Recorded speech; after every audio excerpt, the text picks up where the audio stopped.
Hello बच्चों, अब आज हम पढ़ेंगे ideal and non ideal solutions. ठीक है, अभी तक हमने जितना भी डिस्कशन किया है, ठीक है, चाहे वो राउल्ट्स लॉ हो, है ना, राउल्ट्स लॉ में हमने जो भी बातें करी, या उसके वेपर फेज में उसका मोल फ्रैक्शन, या फिर जो भी हमने फ्रैक्शनल डिस्प्लेसमेंट देखा, तो इन सब के बारे में जो हमने बात की है, जब हमने नॉन वोलेटाइल कंपोनेंट्स ले रहे थे, तो उस वक्त हमने अज्यूम किया था that solution is an ideal solution. ठीक है, अभी तक मैंने आइडियल नॉन आइडियल जैसी बात कभी करी नहीं। ठीक है, वहां पे हम अज्यूम कर रहे थे that it is an ideal solution. Ideal solution कब बनता है? जब ए और बी जो दोनों मिक्स हो रहे हैं, तो ए के मॉलिक्यूल्स और बी के मॉलिक्यूल्स का जो साइज है वो सिमिलर हो, आसपास हो। ठीक है, और उनके बीच के जो अट्रैक्टिव फोर्सेस हैं, ठीक है, वो कंपेरेबल हो। Got it? जैसे अगर तुम अल्कोहल को मिला रहे हो, मिथेनॉल को मिला रहे हो, तो उसे मिथेनॉल में मिलाओ, वो सॉरी इथेनॉल में मिलाओ, है ना। तो इथेनॉल और मिथेनॉल में क्या है? दोनों में हाइड्रोजन बॉन्डिंग है, सिमिलर टाइप के force, intermolecular forces of attraction है, तो वो आइडियल सॉल्यूशंस के आसपास आ सकता है। That can be said, that can be called an ideal solution. ठीक, लेकिन अगर मान लो तुम वाटर को मिलाओ और बेंजीन को मिलाओ, तो वाटर में हाइड्रोजन बॉन्डिंग है, बेंजीन में नहीं है, तो that kind of a solution might not be an ideal solution. ठीक है, तो अभी आप जो बात करेंगे उसी के बारे में बात करेंगे। ठीक है, तो let's say we have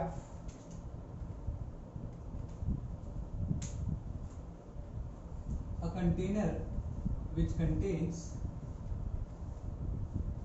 a liquid A.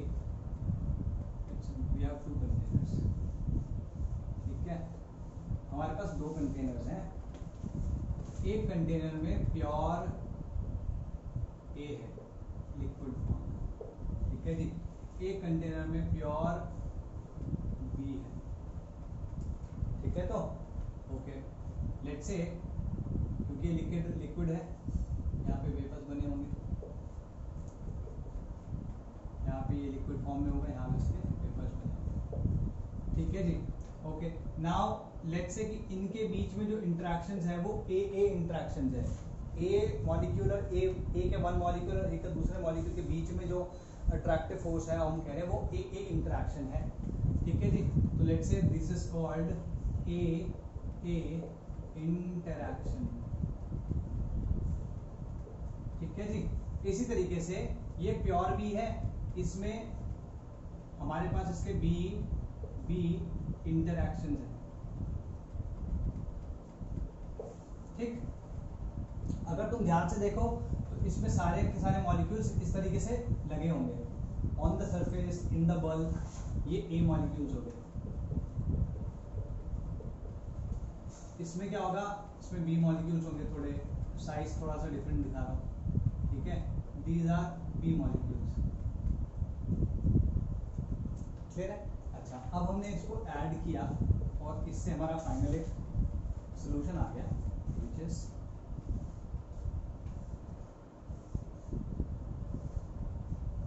ठीक है, which is what we call A plus B। ठीक है जी, अब इसमें क्या है?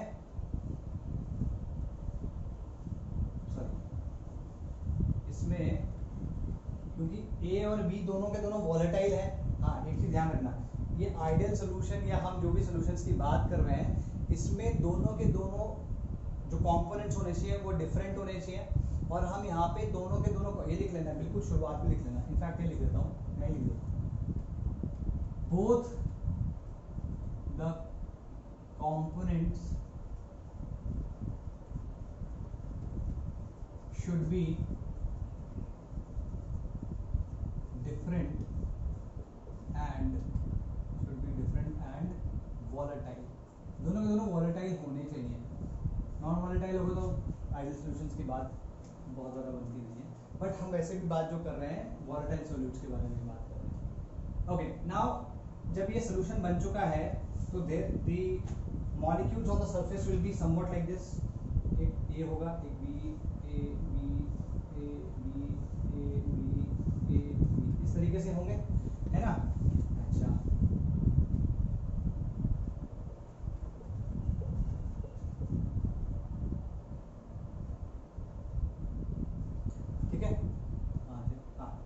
अब इनके बीच में कैसे इंटरेक्शन होंगे, ए मॉलिक्यूल और बी मॉलिक्यूल के बीच में इंटरेक्शन बचा होगा, ठीक है, तो ए बी इंटरेक्शन हो गया, ठीक है जी।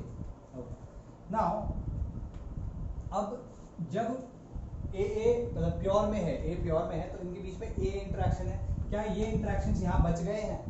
नहीं, ये इंटरेक्शन यहाँ पे नहीं बचे। क्यों? क्योंकि बी का एक मॉलिक्यूल दो ए के बीच में आया, तो उसने वो ए का जो इंटरेक्शन था, जो अट्रैक्टिव फोर्स था, वो तोड़ दिया, ठीक है। दैट मीन्स ये क्या किया, ये ब्रेक हो गया, ठीक है। इसका मतलब इनके बीच में जो इंटरेक्शन या बॉन्ड था वो ब्रेक हो गया। तो जब भी कोई बॉन्ड ब्रेक किया जाता है तो उसको एनर्जी चाहिए होती है, that means it will require energy, तो हीट इज एब्जॉर्ब्ड, ठीक है। तो डेल्टा एच क्या हो जाएगा इसका, ग्रेटर देन जीरो, पॉजिटिव, ऐसे लिख लेते हैं, डेल्टा एच क्या हो जाएगा, पॉजिटिव। यहाँ पे अगर इसी तरीके से बीबी में देखो तो यहाँ पे तो बीबी इंटरेक्शंस है, are they present over here? नहीं, क्योंकि ए मॉलिक्यूल बीबी के बीच में आ गया, उसने बीबी इंटरेक्शंस को तोड़ दिया है, तो यहाँ पे क्या होगा, इट गॉट ब्रोकन, ठीक है, यहाँ ब्रेकअप हो गया। और इसमें क्योंकि ब्रेकअप हुआ है तो heat will be absorbed, heat absorb है, तो data H is greater than zero, that is positive, ठीक। अच्छा, यही चीज हम देखते हैं इसमें, ये जो ए बी इंटरेक्शंस हैं, क्या ये ए बी इंटरेक्शन, अच्छा इसमें ए बी इंटरेक्शंस बने हैं, ये पहले नहीं थे, तो ए बी इंटरेक्शंस बने हैं, तो हम कह सकते हैं that A B interactions were formed, ठीक है, फॉर्म्ड। अब जब भी बॉन्ड बनता है या कोई इंटरेक्शन बनता है तो एनर्जी रिलीज होती है, ध्यान रखना। तो यहाँ पे डेल्टा एच जो हो जाएगा वो नेगेटिव हो जाएगा, ठीक है, ये ध्यान रखना है तुमको। क्लियर होगी बात? लेट्स से इसकी जो वॉल्यूम थी वो V1 थी, इसकी वॉल्यूम V2 थी, इसकी वॉल्यूम V3 थी, जो टोटल इस दोनों को मिला के जो वॉल्यूम है, ठीक है। अच्छा, पहले वॉल्यूम्स के बारे में बात कर लेते हैं, फिर इंटरेक्शंस के बारे में बात करते हैं। देखो वॉल्यूम, पहले अभी तक जो हमने पढ़ा कि अगर मैं इसके 50 ml लेता हूँ, इसके 50 ml लेता हूँ, तो फाइनल जो सोल्यूशन बन के आता है वो कितने ml का आएगा, 100 ml का। लेकिन अब मैं कह रहा हूँ कि ये ज़रूरी नहीं है, क्यों, वो उसका रीज़न है, लेकिन V1 plus V2 might also be not equal to V3। भाई एक तो हमने पढ़ा है ना इन जनरल की V1 plus V2 equal to V3, ये तो हमने पढ़ा ही है, लेकिन देयर माइट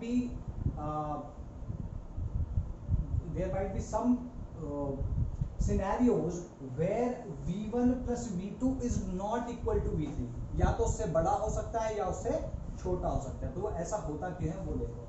देखो भाई यहाँ पे ए इंटरेक्शंस हैं, ठीक है, क्योंकि ये जो ए इंटरेक्शंस हैं ये एक स्ट्रेंथ के होंगे, बीबी इंटरेक्शन भी कुछ एक पर्टिकुलर स्ट्रेंथ के होंगे।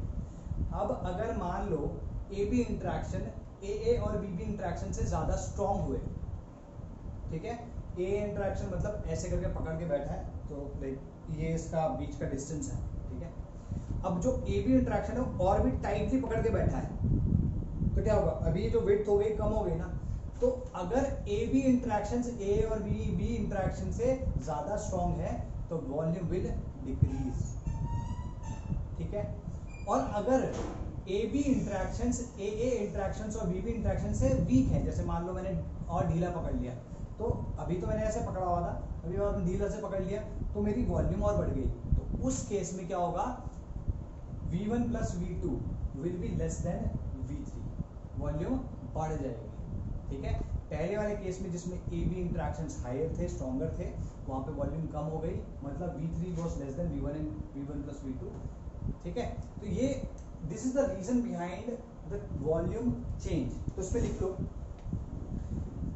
इसमें पहले तो ये लिख लेना कि भाई सोल्यूशन जो बनता है ऐसे बनता है, ठीक है, और ये फिर कहानी लिखना है थोड़ी सी कि ऐसे ऐसे करके हमने ऐड किया है।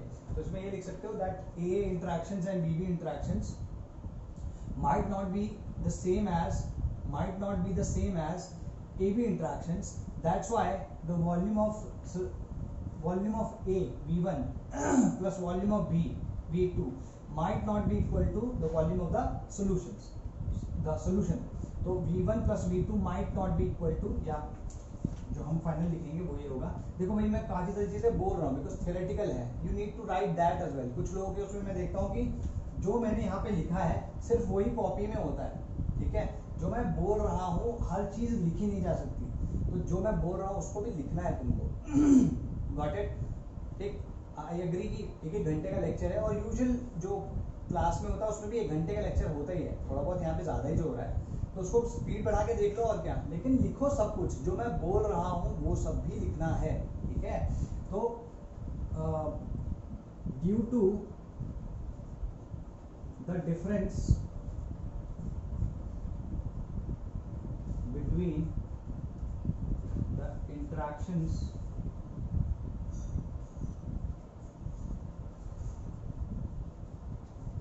A molecules, B molecules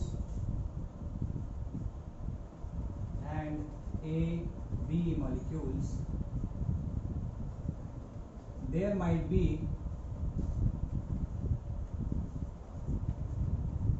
shrinking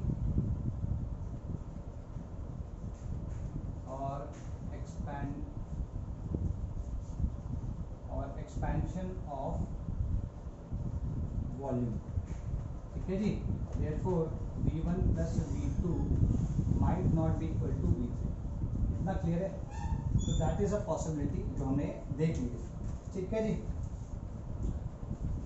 Okay, now let's consider the cases individual. ठीक है, individual cases को consider करते हैं.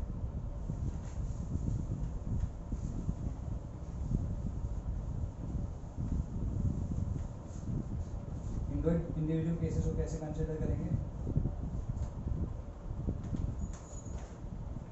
ठीक है, इंडिविजुअल केसेस को फर्स्ट केस है, let the A B interactions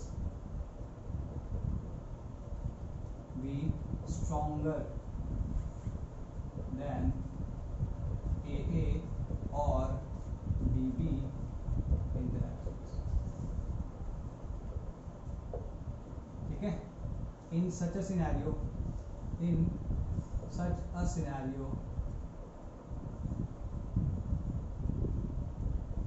the AB molecules scenario A and B molecules will attract each other strongly, resulting into shrinking in the volume of solution.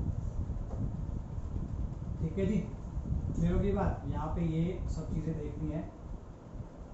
ठीक है, ठीक है, ये दोनों चीजें ध्यान रखना है, स्ट्रॉन्गर एंड स्ट्रॉन्गली. ठीक है, तो यहाँ पे हम लिख सकते हैं that V3 is less than V1 plus V2. ठीक है, क्लियर होगी बात? अच्छा, क्योंकि यहाँ के और यहाँ के इंटरैक्शंस इसके इंटरैक्शन से कम है, तो यहाँ जो एनर्जी देनी पड़ी होगी वो कम होगी, और जो यहाँ पे एनर्जी रिलीज हुई होगी क्योंकि ज़्यादा स्ट्रॉन्ग बॉन्ड बना है, तो यहाँ पे जो एनर्जी रिलीज हुई होगी वो ज़्यादा है. तो टोटल जो एनर्जी इस पूरे के पूरे प्रोसेस की होगी वो दी गई होगी, डेल्टा एच नेगेटिव होगा. तो इस वाले केस में delta H comes out to be negative. Are we clear? ठीक है, तो ये एक सोल्यूशन हो गया, या एक टाइप का सोल्यूशन हो गया, एक सिनेरियो हो गया. अगर मान लो दूसरा सिनेरियो अगर मैं कहूँ, इसी में सेकंड लिखना है इसको, इसी में इसको 2 लिखो और लिखो कि भाई let the A B interactions be weaker then. मतलब ये केस कौन सा है कि जिसमें ए बी इंटरेक्शंस इन दोनों इंटरेक्शन से वीकर है. ठीक है, in such a scenario A and B molecules will attract each other weakly. ठीक है, पहले से वीकली अट्रैक्ट करेंगे, ठीक है, resulting in the shrinking the expansion of volume, ठीक है। ये जो है ये सेकंड सिनेरियो लिख रहा हूँ मैं, ठीक। इसमें क्या हो जाएगा, इसमें ये आ जाएगा और ये तो समझ में आया ना भाई। जब एक्सपेंशन हो जाएगा तो भाई फाइनल वॉल्यूम पहले वाली वॉल्यूम के सबसे ज्यादा होगी, और डेल्टा एच क्योंकि ये दोनों इसका जो एनर्जी रिलीज हो रही है इन दोनों की एनर्जी से कम है, तो क्या हो जाएगा, ओवरऑल एनर्जी एब्जॉर्ब की जाएगी, डेल्टा एच पॉजिटिव होगा, ठीक। तो ये सेकंड सिनेरियो हो गया। ये जो दोनों सिनेरियो मैंने बताए, इन दोनों सिनेरियो को मिला के या इन दोनों सिनेरियो को फॉलो, किसी भी एक को फॉलो करता हुआ एक सोल्यूशन अगर है तो उस सोल्यूशन को हम कहते हैं नॉन आइडियल सोल्यूशन। इसकी पूरी मैं चार्ट बनवाऊंगा, डोंट वरी अबाउट कि इसकी डेफिनेशन क्या है क्या नहीं है, but that these kind of solutions जिसमें ऐसा कुछ हो रहा हो, ठीक है, इसको चलो ठीक है, ऐसा कुछ हो रहा हो तो इन सॉल्यूशंस को हम नॉन आइडियल सॉल्यूशन, ठीक है। अगर आइडियल सॉल्यूशन भाई, एक तो सिनेरियो ये था ना कि भाई जिसमें ए बी इंटरेक्शन और बी इंटरेक्शन के इक्वल ना हो, ठीक है। एक सिनेरियो ये भी तो हो सकता है कि ए इंटरेक्शन बी इंटरेक्शन सिमिलर हो और ए बी इंटरेक्शन भी उनके आसपास ही हो, सिमिलर हो या इक्वल हो, ठीक है। तो हम क्या कह सकते हैं उसमें हम कहेंगे कि लेट द थर्ड वाला केस के let the A B interaction be the same as A और बी इंटरेक्शन, बिल्कुल सेम है, ठीक है। तो in such a scenario A B molecules will attract each other with same strength as before, भाई पहले जितनी तो स्ट्रेंथ से खींचेगा, resulting into no change in volume, no change in the volume of the solution. That means इस case में,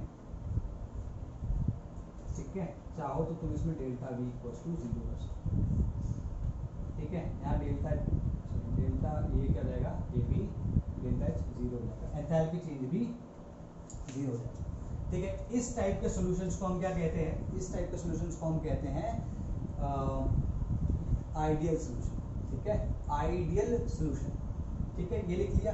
इसमें 2 point लिखने हैं तुम्हें। पहला पॉइंट ये है, this solution is made by first those molecules which have similar size, the A और B जो के मॉलिक्यूल्स होने चाहिए उनका सिमिलर साइज होना चाहिए। सेकंड, the polar और non polar nature of the components should be same. अगर एक नॉन पोलर है तो दूसरा भी नॉन पोलर होना चाहिए, अगर एक पोलर है तो दूसरा भी पोलर होना चाहिए, और जो इंटरेक्शंस होने चाहिए they should be the same. जैसे मैंने एग्जांपल दिया था, उसी का एग्जांपल दोबारा से ले लेते हैं। जैसे अगर मान लो तुम इथेनॉल को मिलाओ, ठीक है, मिथेनॉल प्लस इथेनॉल मिलाओ, मिथेनॉल प्लस इथेनॉल, ये एग्जांपल मैं उस वक्त दे ही रहा था। मिथेनॉल प्लस इथेनॉल, मिथेनॉल में हाइड्रोजन बॉन्डिंग है, इथेनॉल में हाइड्रोजन बॉन्डिंग है, हालांकि इसमें थोड़ी सी वीकर है, लेकिन क्योंकि साइज ऑलमोस्ट सिमिलर, साइज बहुत ज़्यादा डिफरेंस नहीं है, तो इसके हाइड्रोजन बॉन्डिंग और इसके हाइड्रोजन बॉन्डिंग में भी बहुत ज़्यादा डिफरेंस नहीं आता। ये पोलर है, ये भी पोलर है, दोनों की दोनों कंडीशन सेटिस्फाई हो रही है, तो ये हम कह सकते हैं आइडियल सोल्यूशन, ठीक है। और ध्यान रखना, जैसे ideal gas completely purely ideal gas exist नहीं करती, वैसे ही आइडियल सोल्यूशन भी एग्जिस्ट नहीं करता है, ये ध्यान रखना है, ठीक है। ये नियर आइडियल सोल्यूशंस की बात हो रही है। अगर मान लो तुम, क्योंकि देखो मैंने कहा सिमिलर साइजेस, तो सिमिलर साइजेस तब होते हैं अगर सेम होमोलोगस सीरीज में नेक्स्ट एलिमेंट हो, सॉरी नेक्स्ट कंपाउंड हो या उससे प्रीवियस कंपाउंड हो। जैसे मेथनॉल का नेक्स्ट कंपाउंड कौन सा है, इथेनॉल, इससे प्रीवियस कंपाउंड तो कोई होता नहीं, ठीक है जी। तो अगर मैं कहूँ कि इन दोनों के साइज को कंपेयर करना है तो मिथेनॉल और इथेनॉल का साइज हम कहेंगे सिमिलर है, लेकिन अगर और नेक्स्ट एग्जांपल अगर मैं लूँ एथेनॉल का प्लस प्रोपेनॉल का,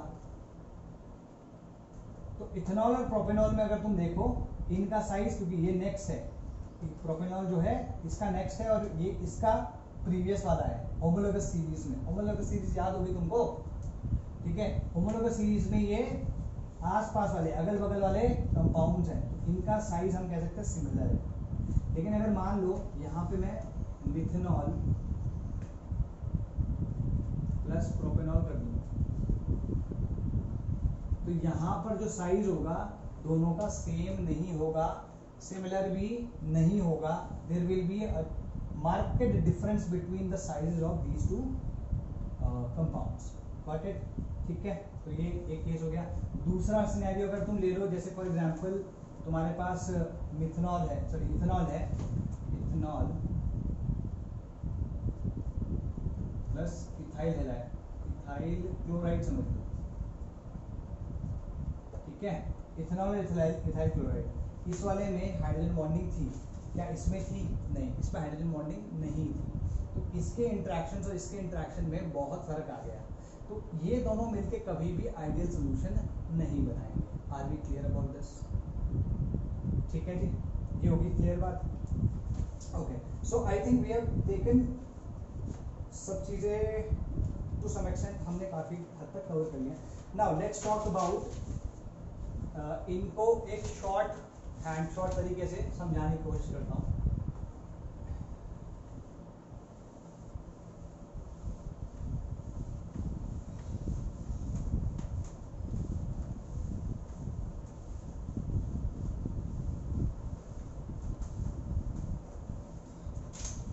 यहाँ पर जो मैं 7 चीजें लिख रहा हूँ उसके बेसिस पे हम आइडियल और नॉन आइडियल सॉल्यूशन को कंपेयर करेंगे। ठीक है, तो first one is Raoult's law, second is vapour pressure, third is interactions, F forces of attraction, ठीक है, फोर्थ इज डेल्टा वी। ये डेल्टा वी क्या है भाई? हमने V3 लिया था, V1 और V2 लिया था, V3 minus bracket V1 plus V2, ठीक है, तो डेल्टा वी को हम लिख सकते हैं V3 minus V1 plus V2, इसको लिख सकते हैं change in volume on mixing, ठीक है। Fifth one is delta H, ठीक है, डेल्टा एच हमने देखा है डेल्टा एच क्या होता है, हम लिख सकते हैं चेंज इन एंथैल्पी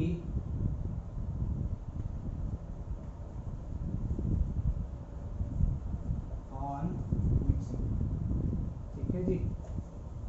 सिक्स, ये जो दो लिखवा रहा हूं, ठीक है, ये याद होने चाहिए, पता होने चाहिए, हालांकि बहुत difference, they do not make a lot of difference, याद होने चाहिए।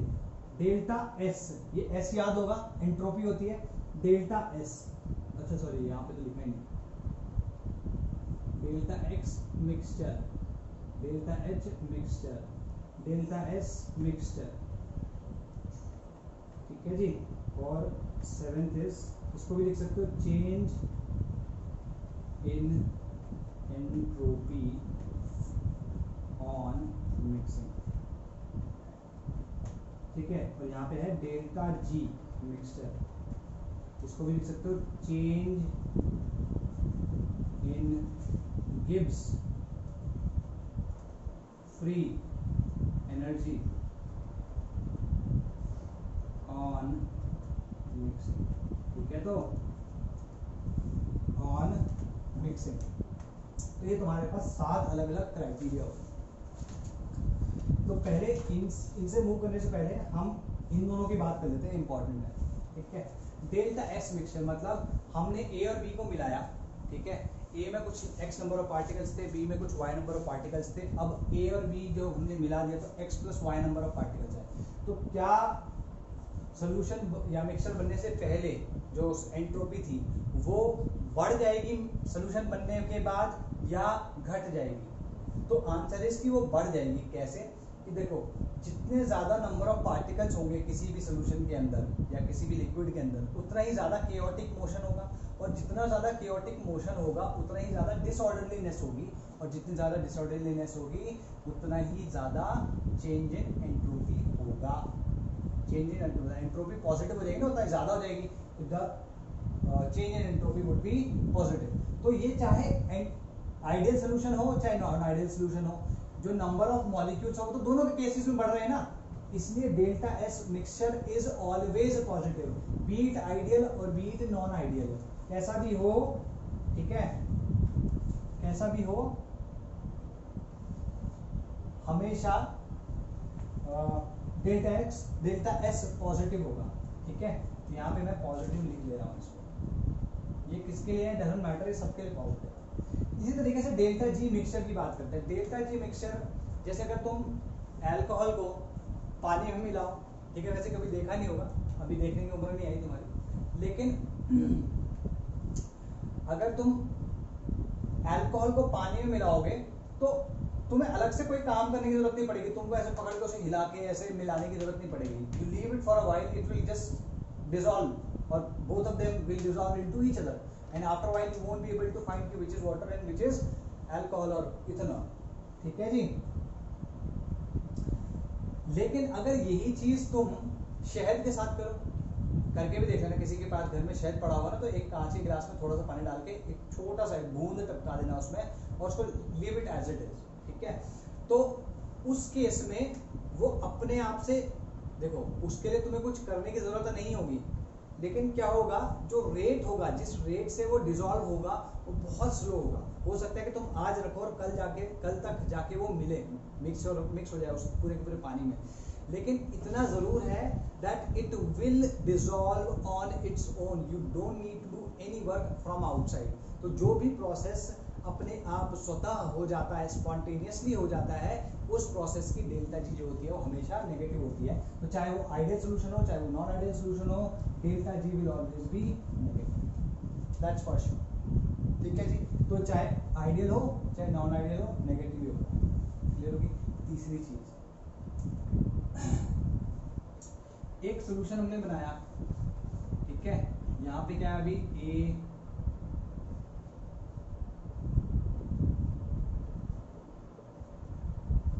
ये ए बी करके एक सोल्यूशन बन चुका है, A+B, ठीक है। यहाँ पे अब क्या हुआ है कि लिक्विड और वेपर के बीच में एक इक्विलिब्रियम आ गया। मान लो मुझे इसका वेपर प्रेशर कैलकुलेट करना है, तो कैलकुलेट कैसे करूंगा, कंसीडरिंग कि ये आइडियल सॉल्यूशन कंसीडर करते हुए मैं करूंगा कि इसका राउल्ट लॉ से निकाल लूंगा, P0A XA plus P0B XB, that is the total pressure, ठीक। अच्छा, लेकिन अगर मुझे मेजर करना हो, प्रैक्टिकली देखना हो, तो क्या होगा,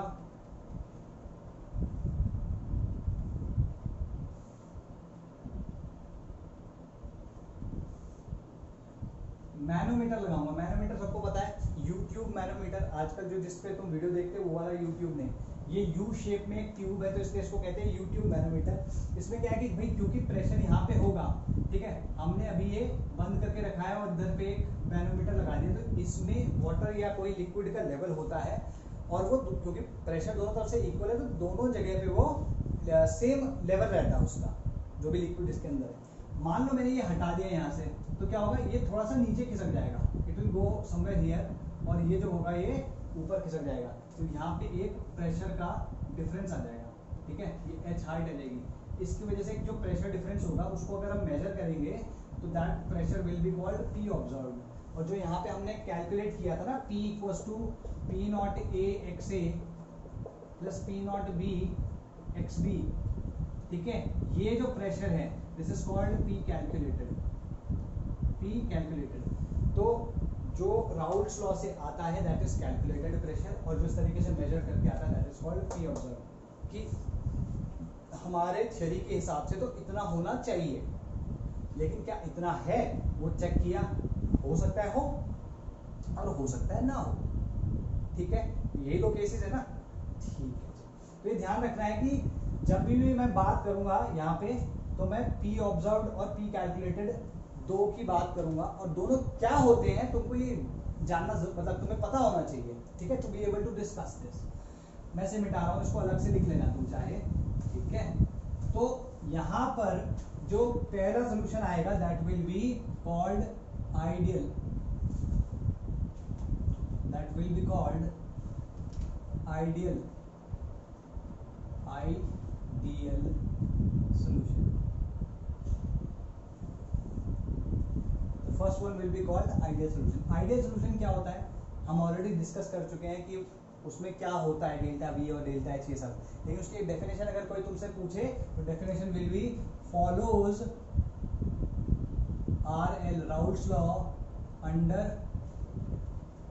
all temperature and concentrations.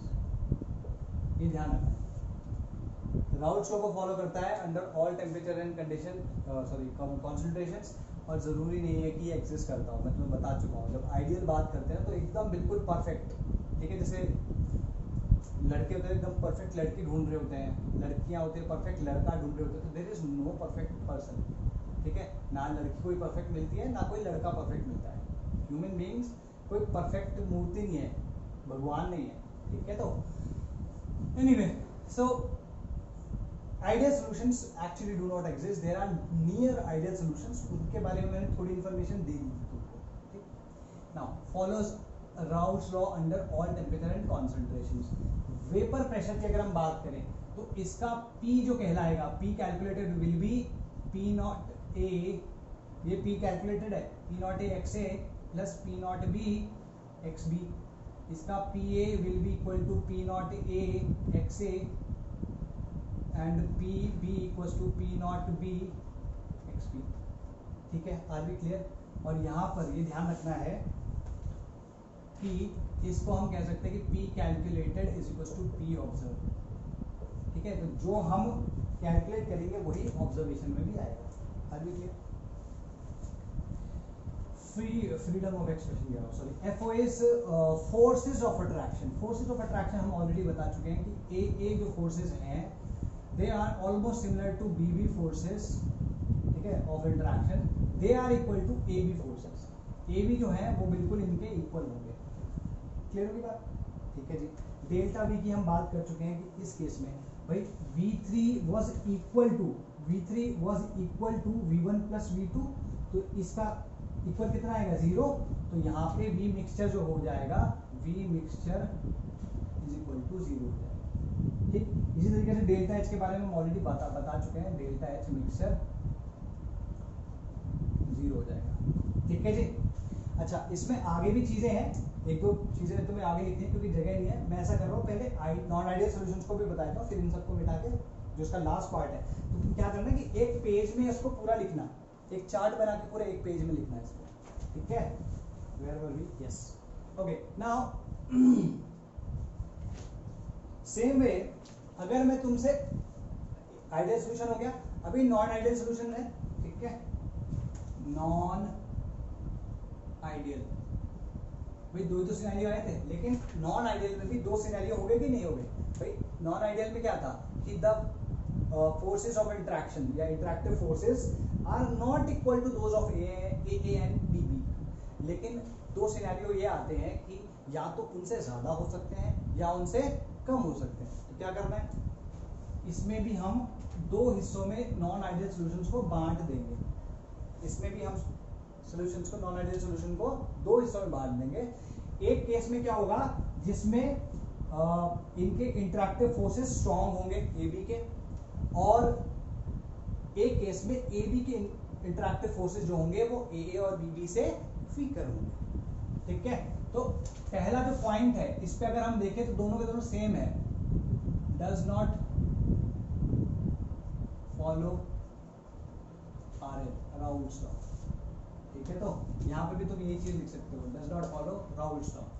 Next, vapour pressure की अगर हम बात करें तो वेपर प्रेशर तुमको मैं बता ही चुका, देखो ध्यान से देखो, अगर अच्छा ये वाला ठीक है, लेट्स से कि इसमें फोर्सेस ऑफ अट्रैक्शन की बात पहले कर लेते हैं।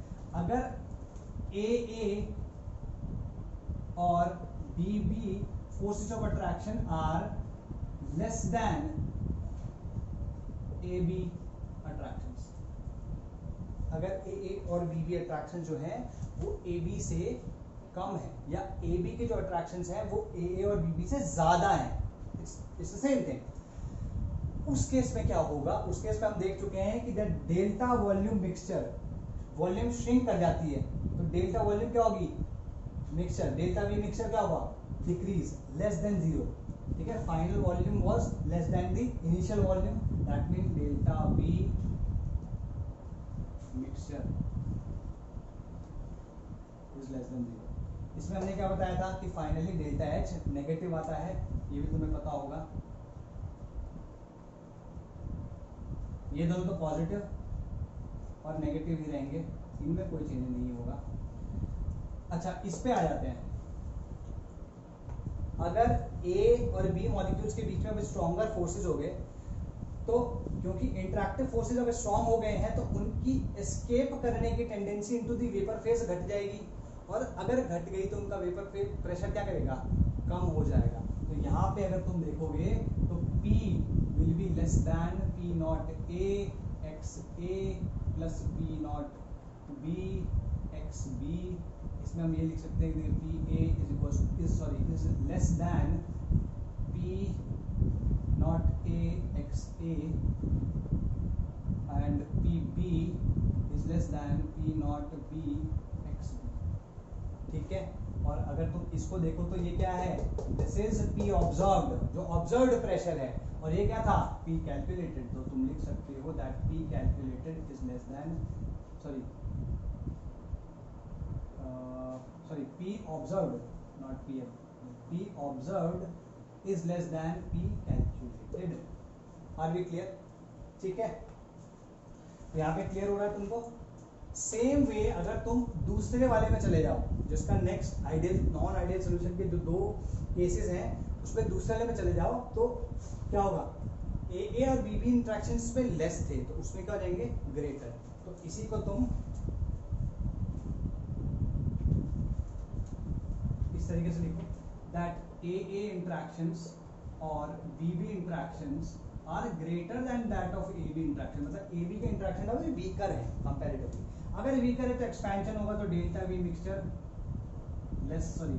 ग्रेटर देन 0 होगा, डेल्टा एच बी यहाँ पे ग्रेटर देन 0 होगा। ये दोनों तो पॉजिटिव और नेगेटिव रहना ही है, इनका तो कोई चेंज नहीं है। ठीक है, ये तुम्हें जानना जरूरी है। अच्छा, गाउस लॉ ऑलरेडी कह चुके हैं कि वो फॉलो नहीं करता, लेकिन यहाँ पे ये केसेस एग्जैक्टली उल्टे हो जाएंगे।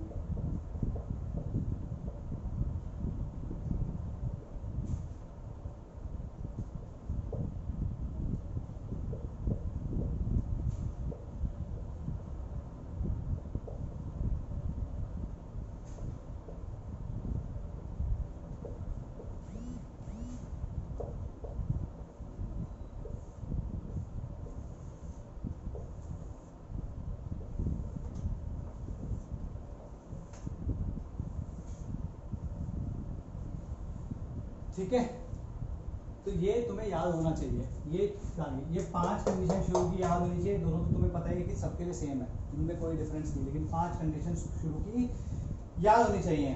ठीक है, डेल्टा एस क्यों ग्रेटर देन 0 होगा, डेल्टा जी क्यों लेस देन 0 होगा, ये समझा दिया है, लिखवा ऐसे। I am not giving you any dictation of sorts, you need to write it of your own understanding. जैसे तुम्हें समझ में आया है उसी के हिसाब से लिख लो। ठीक है जी, ओके। नाउ इसको मिटा रहा हूं मैं, हमें एक कुछ ग्राफ यहाँ पे बनाना पड़ेगा। ठीक है, प्योरली, हाँ ठीक है, मिटा रहा हूँ भाई। प्योरली आइडियल सोल्यूशन एग्जिस्ट नहीं करते, मैं बता चुका हूँ, और नियरली आइडियल सोल्यूशंस कहाँ पे बन सकते हैं वो भी मैं बता चुका हूँ। ठीक है, ओके, ठीक है। तो इसमें जो मैं इसके नीचे बना रहा हूँ ग्राफ, वो आइडियल का है।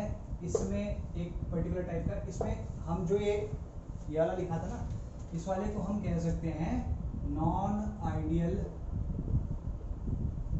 Solution with negative deviation. क्यों कह सकते हैं इसको नेगेटिव डेविएशन, क्योंकि तुमने देखा था कि जो ऑब्जर्व्ड प्रेशर था वो कैलकुलेटेड से कम आया था इसके केस में। ठीक है, इस वाले केस में तो वेपर प्रेशर में कमी हो गई, तो नेगेटिव डेविएशन हो गया ना, जो हमने कैलकुलेशन की थी उससे नीचे चला गया प्रेशर, तो नेगेटिव डेविएशन है। और इस वाले को हम कहते हैं non ideal solution with positive deviation. ठीक है, ओके। अब अगर मैं इसी को प्लॉट करना चाहूं तो मैं इसे कैसे प्लॉट करूंगा, देखो भाई यहाँ पे मोल फ्रैक्शन है, किसका मोल फ्रैक्शन है, जो कंपोनेंट्स है सोल्यूशन में, तो यहाँ पे एक्स से एक्स पी को दोनों को प्लॉट किया जाएगा यहाँ पे प्रेशर। तो तुम्हें याद होगा कि ये हम करते हैं इस तरीके से, ठीक है। ये पी ए पी नॉट कौन सा है मैं वो नहीं जा रहा हूँ, लेकिन इतना क्लियर है कि ये तुम बना सकते हो, ठीक है। तो अभी तक जितने भी जो हमने राउल्स लॉ पढ़ा था, मैं पहले भी बोल चुका हूँ, वो उसमें जो ग्राफ बनाया था वो यही तो था, ठीक है। उसमें क्या था, ये क्या था, पी नॉट बी था, ये पी नॉट ए था, यहाँ पे एक्स इक्वल्स टू 1 था, और यहाँ पे एक्स ए इक्वल्स टू 0 था, और एक्स बी को उल्टा कर देना, ठीक है, ऐसा था नहीं। इसीलिए कहते हैं कि आइडियल सॉल्यूशन वो होता है जो राउल्स लॉ को हर टेम्परेचर और कॉन्सेंट्रेशन रेंज पे फॉलो करता है। अभी क्लियर। अच्छा जी, अब बात करते हैं इसकी। इसमें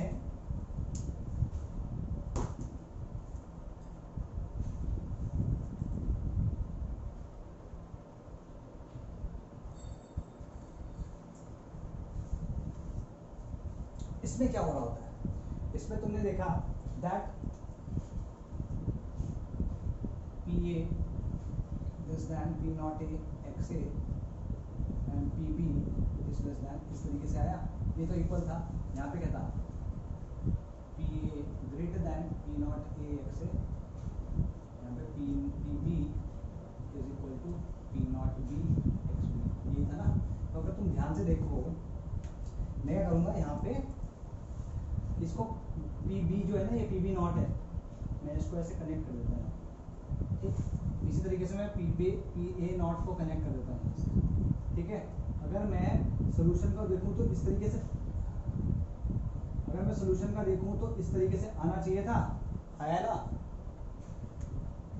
ठीक है। क्लियर हो गया बात।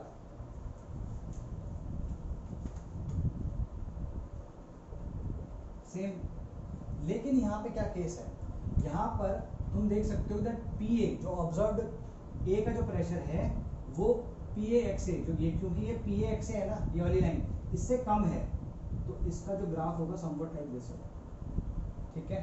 इस वाले का ग्राफ भी समवट लाइक दिस, ठीक है जी।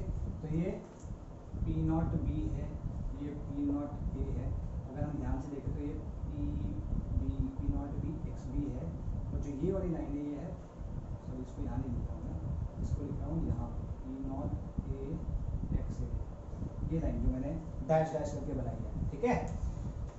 अब इसकी एक पिक्चुलर चीज होती है, एक जो नेगेटिव डेविएशन वाले आइडियल नॉन आइडियल सॉल्यूशंस होते हैं, उनकी एक पिक्चुलर सी प्रॉपर्टी होती है कि ये क्या करते हैं, पहले ना जब डिक्रीज करेंगे तो एक मिनिमम वैल्यू तक जाते हैं और फिर उसके बाद ये इंक्रीज करते चले जाते हैं, ठीक है। जरूरी नहीं है कि ये इससे नीचे चला जाए, लेकिन मैंने यहाँ पे इसकी मिनिमम वैल्यू बना दी। तो नॉन आइडियल सॉल्यूशंस में क्या होता है, नेगेटिव डेविएशन वाले में इनका वेपर प्रेशर डिक्रीज करता है पहले, फिर एक मिनिमम वैल्यू तक जाता है और उसके बाद फिर से इंक्रीज करने लग जाता है as the concentration of A varies. जैसे जैसे ए वेरी करता रहेगा वैसे वैसे ये चेंज होता रहेगा, लेकिन एक पर्टिकुलर पॉइंट आएगा जिस पे मिनिमम है। इस केस में अगर तुम देखो तो वेपर प्रेशर क्या है, मिनिमम है कि नहीं है, यहाँ पे देखो इस पॉइंट पे, ठीक है। क्लियर है, ओके। जब वेपर प्रेशर मिनिमम है तो उस केस में बॉइलिंग पॉइंट क्या होना चाहिए, हाईएस्ट। वेपर प्रेशर मिनिमम होने का मतलब है वोलेटिलिटी उतनी ही कम होगी, और अगर वोलेटिलिटी जितनी कम होगी उतना ही बॉइलिंग पॉइंट जो होगा वो हायर होगा। तो यहाँ पर जो इस सोल्यूशन का जो बॉइलिंग पॉइंट हो सकता है, इस पॉइंट पे, इस पॉइंट पे, इन किसी भी पॉइंट में, इन सब पॉइंट्स में जो सबसे ज्यादा बॉइलिंग पॉइंट होगा वो इस पॉइंट पे होगा, इस पॉइंट पे बॉइलिंग पॉइंट, इस पॉइंट पे boiling point of the solution is highest, और इस पॉइंट के करस्पॉन्डिंग जो कॉन्सेंट्रेशन है ये पॉइंट के करस्पॉन्डिंग एक्स ए होगा एंड एक्स बी होगा। तो ये कॉन्सेंट्रेशन वाला जो सॉल्यूशन होगा, मतलब ए और बी कोई दो कंपोनेंट्स हैं, उनको हमने मतलब ए का मोल फ्रैक्शन मैंने इतना ले लिया, बी का मोल फ्रैक्शन मैंने इतना ले लिया, तो जो अब सोल्यूशन बनेगा उसका वेपर प्रेशर जो होगा वो लीस्ट होगा, ठीक है, इस कॉन्सेंट्रेशन के लिए, और उस इसी टेम्परेचर पे जो बॉइलिंग पॉइंट होगा उसका हाईएस्ट होगा, ठीक है। इस पे क्या होता है, इस पे अगर तुम इस सोल्यूशन को बॉईल करो, इस सोल्यूशन को अगर तुम बॉईल करो तो एक कांस्टेंट टेम्परेचर पे बॉईल होता है, पहली चीज। और दूसरी चीज कि इसमें लिक्विड सोल्यूशन में जो वेपर नहीं, लिक्विड सोल्यूशन में जो मोल फ्रैक्शन है XA और XB, वही मोल फ्रैक्शन इसका वेपर में भी होता है इस पर्टिकुलर कॉन्सेंट्रेशन की, ठीक है जी, क्लियर होगी बात। इसको अभी मैं समझाऊंगा, डोंट वरी अबाउट इट। इसको बोलते हैं हम मैक्सिमम बॉइलिंग एजियोट्रॉप, ठीक है। एजियोट्रॉप क्या है उसको अभी समझाऊंगा नेक्स्ट पॉइंट पे, पहले इसका भी ग्राफ बना दो, ठीक है। इसमें क्या होगा भाई, इसमें भी सिमिलर चीजें हैं, ग्राफ तो इसका भी वैसा ही आने वाला है, ठीक है। इसमें भी बी को तुम ऐसे ऐसे दिखाओगे, सॉरी ए को, इसमें भी तुम ए को ऐसे ऐसे दिखाओगे और बी को कुछ ऐसे ऐसे दिखाओगे, अरे बाबा, बी को ऐसे ऐसे दिखाओगे और ए और बी का जो सोल्यूशन होगा उसको इस तरीके से दिखाओगे। लेकिन क्योंकि ये तो राउल्ट्स लॉ के अकॉर्डिंग है, ये राउल्ट्स लॉ के अकॉर्डिंग है, इसमें जो पॉजिटिव डेविएशन है वो क्या हो रहा होगा वो देखो। यहाँ पे पीए, ये पीए लाइन, सॉरी ये पीए लाइन है, जो एक्चुअली में प्रेशर आ रहा है वो पी नॉट ए एक्स से ज्यादा है, पी नॉट ए एक्स से ज्यादा है, तो इसका जो वो आएगा ग्राफ वो कुछ इस तरीके से आएगा, ठीक है।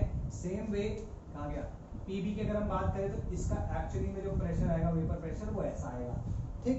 अच्छा, अब जो टोटल है ये वाली लाइन, इसमें भी एक पेक्यूलियर प्रॉपर्टी होती है, जैसे इसमें क्या किया, ये घटते घटते घटते घटते एक मिनिमम तक आएगा और फिर जिसके बाद ये बढ़ना शुरू होगा। इसमें भी कुछ इस तरीके से होता है कि ये बढ़ते बढ़ते बढ़ते एक पॉइंट तक आता है और फिर उसके बाद ये डिक्रीज कर जाता है। दिस इज द पॉइंट जब वेपर प्रेशर कैसा है, मैक्सिमम है। यहाँ ये पॉइंट पे वेपर प्रेशर मैक्सिमम है, ठीक है। और जब वेपर प्रेशर मैक्सिमम होगा तो बॉइलिंग पॉइंट मिनिमम हो जाएगा, ठीक है। तो इसलिए हम इसको कहते हैं मिनिमम बॉइलिंग एजियोट्रॉप, ठीक है। और ये जो पॉइंट है ये XA और XB, ठीक है जी, मोल फ्रैक्शन लेवल और ये वेपर प्रेशर। तो ये जो XA और XB है इस केस में, तो इस AB सोल्यूशन को अगर हम XA और XB के प्रोपोर्शन में मिला दें, मतलब A का मोल फ्रैक्शन होगा XA और B का मोल फ्रैक्शन होगा XB, उस केस में जो सोल्यूशन तैयार होगा उसका बॉइलिंग पॉइंट होगा वो मिनिमम होगा, उसका वेपर प्रेशर हाईएस्ट होगा। आर बी क्लियर, ठीक है ना। तो ये तुम्हारा कहलाता है मिनिमम बॉइलिंग एजियोट्रॉप, ठीक है। अब इसमें ये पॉइंट आता है कि तुम अगर इसमें देखो ध्यान से, यहां से अगर तुम शुरू कर रहे हो तो तुम क्या करोगे, एक, चलो पहले एजियोट्रॉप समझाया था, तब I think it will be easier for you to understand. Azeotrope क्या होता है? Azeotrope is a mixture of, like it's a non ideal solution.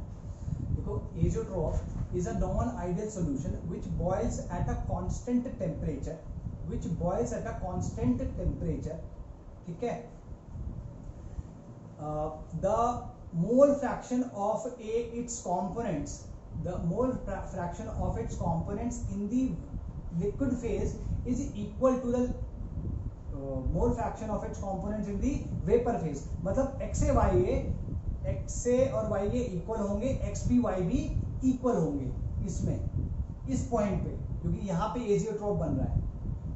इस पॉइंट पे जो सॉल्यूशन बनेगा वो एजियोट्रॉप होगा और वो ही तुम्हारा कांस्टेंट टेम्परेचर पे बॉइल होगा। क्लियर होगी बात?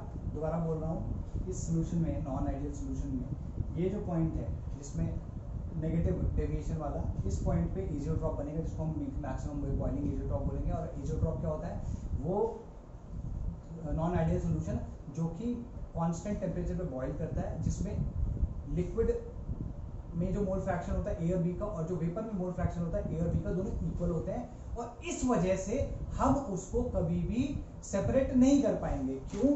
क्योंकि देखो, याद होगा तुमको कि फ्रैक्शनल सेपरेट नहीं कर पाएंगे थ्रू फ्रैक्शनल डिस्टिलेशन। ये ध्यान रखना, we will not be able to separate non ideal solutions through या यूजिंग क्या हुआ, फ्रैक्शनल डिस्टिलेशन। फ्रैक्शनल डिस्टिलेशन तो कैसे, अगर तुम एक्स ए और वाई ए और बी ले रहे हो और एक्स ए एक्स बी तुमने उसका मोल फ्रैक्शन दिया, तुम क्या करोगे, उसको वेपराइज करोगे, फिर कंडेंस करोगे, फिर वेपराइज करोगे, फिर कंडेंस करोगे। एक पॉइंट पे क्या होगा कि जो उसका वेपर्स हैं, ठीक है, जो एक्स ए और एक्स बी तुम्हारे कंडेंसेट में है, वही एक्स ए एक्स बी जो उसका मोल फ्रैक्शन होगा उसका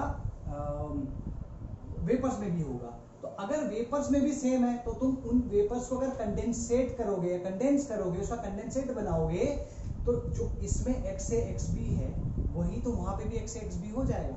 तुम उसको कितनी भी बार उसको vaporise condense vaporise condense vaporise condense करते चले जाओ, उसके कॉन्सेंट्रेशन में कोई डिफरेंस आने वाला नहीं है।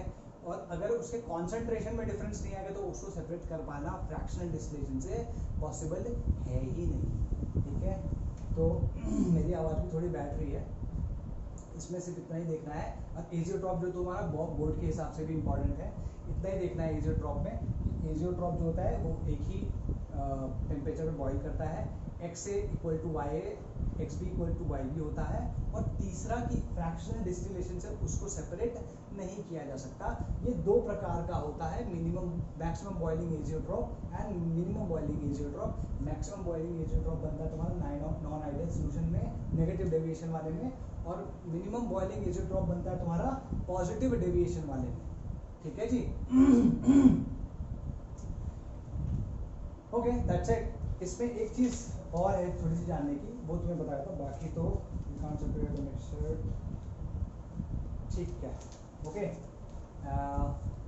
एक बस मैं तुम्हारे लिए लिख देता हूँ, वो ये है कि जो non ideal solution negative deviation का बन रहा है वो कब हो रहा है, जब ए इंटरेक्शंस बी इंटरेक्शन से ज्यादा स्ट्रॉन्ग ए बी इंटरेक्शन होते हैं। ठीक है, तो जैसे मान लो तुम्हारे पास एग्जांपल देता हूँ, ये एग्जांपल हमेशा मिलता है तुमको,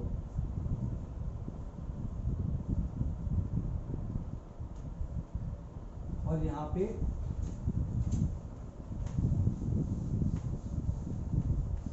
ये जो एग्जांपल बना रहा हूँ ना इसका, और यहाँ पे तुमने साथ में इसमें एसीटोन डाल दिया।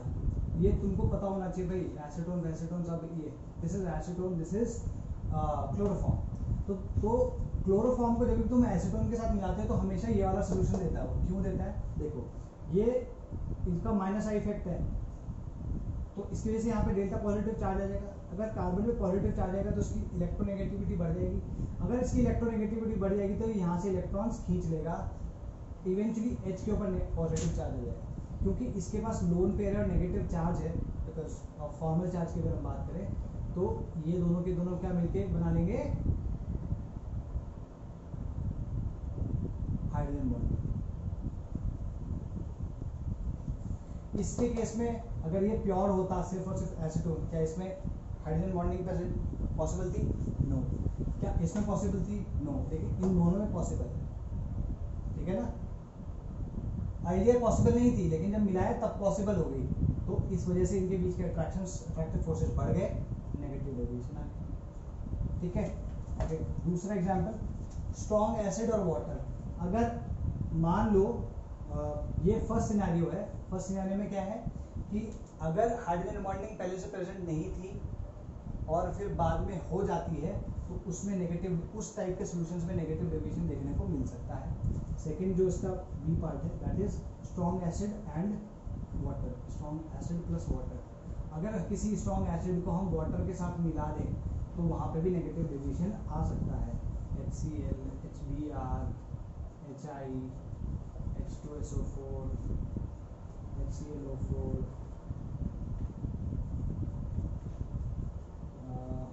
HNO3, ये जितने भी ये ऐसे एग्जाम्पल दे रहा हूँ, ये जितने भी एसिड्स हैं, ये अगर वाटर के साथ कभी भी रिएक्ट करेंगे तो हमेशा नेगेटिव डेविएशन वाला सोल्यूशन देंगे, ठीक है। और अगर ये वाला कब मिलेगा कि जब पहले से हाइड्रोजन बॉन्डिंग प्रेजेंट हो या कोई और स्ट्रॉन्गर फोर्स प्रेजेंट हो और उसमें तुम कोई ऐसा सोल्यूशन डाल दिया, कंपोनेंट डाल दो, कोई ऐसा वोलेटाइल सोल्यूट डाल दो कि जिसकी वजह से वो हाइड्रोजन बॉन्डिंग ब्रेक हो जाए, ठीक है। तो इसके नीचे लिख लेना, इसमें लिख लो when those components when mixed break the hydrogen bonding present in one of the components result in non-ideal solution with positive deviation। इन सबके एग्जाम्पल जो है ना, अभी मैं से बोलने जा रहा, इन सबके एग्जाम, चलो मैं साथ साथ बोल ही देता हूँ यार, सबके एग्जाम्पल दे देता हूँ। आइडियल सॉल्यूशंस के एग्जाम्पल बोल रहा हूँ, लिख लेना इनको, अभी लिख नहीं रहा हूँ। First is N-hexane and N-heptane, second chlorobenzene and bromobenzene, third ethyl bromide and ethyl chloride, fourth CCl4 and SiCl4, fifth ethyl bromide and ethyl iodide, sixth benzene and toluene, seventh CH3OH and C2H5OH, eighth C2H4 Br2 plus C2H4Cl2, ठीक है। तुम इसमें देख रहे होगे Br2 के साथ में हमेशा Cl2 या I2 था, कभी भी Cl2 और I2 अलग से, या Cl और I के साथ में नहीं आया। हमने इथाइल क्लोराइड और इथाइल आयोडाइड नहीं बोला, क्यों? क्योंकि उनमें साइज का डिफरेंस बहुत ज़्यादा आ जाएगा, ठीक है। तो आइडियल सोल्यूशन तो नहीं बना पाएंगे।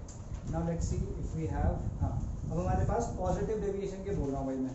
पॉजिटिव डेविएशन के जो हैं वो है बेंजीन प्लस इथेनॉल, इथेनॉल में होती है हाइड्रोजन बॉन्डिंग, बेंजीन डालोगे तो टूट जाएगी।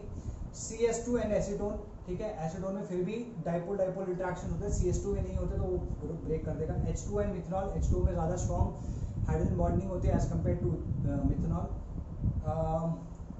Benzene and acetone, H2 and ethanol, ether and acetone,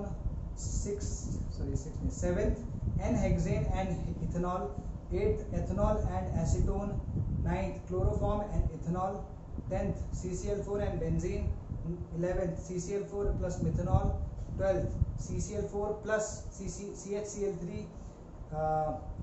next is कौन सा है 13th H2O plus C6H6, फिर नेक्स्ट है H2O plus C7H8, नेक्स्ट है C2H5OH plus C6H6, और लास्ट है CH3OH and C7H8 टोलुइन, ठीक है जी।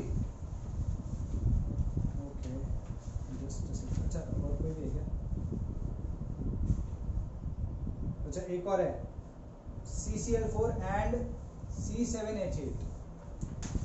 अच्छा ये नेगेटिव डेविएशन की बात कर रहा हूँ। नेगेटिव डेविएशन में देखो क्लोरोफॉर्म एंड एसीटोन जो मैंने करा दिया, chloroform and benzene, chloroform and diethyl ether, acetic acid and pyridine, H2O and HCl, acetone and aniline, H2O and HNO3, acetic acid and methanol. एक चीज मेरे को याद आ गई, हाइड्रोजन बॉन्डिंग बननी चाहिए, मतलब एक में पॉसिबल हो और प्लस N और O में से कोई एक एटम हो दूसरे में, मतलब एक में हाइड्रोजन बॉन्डिंग की पॉसिबिलिटी हो और एक में N या O में से एक कोई एटम हो, इस तरीके से, तब ये पॉसिबिलिटी है, ठीक है भाई।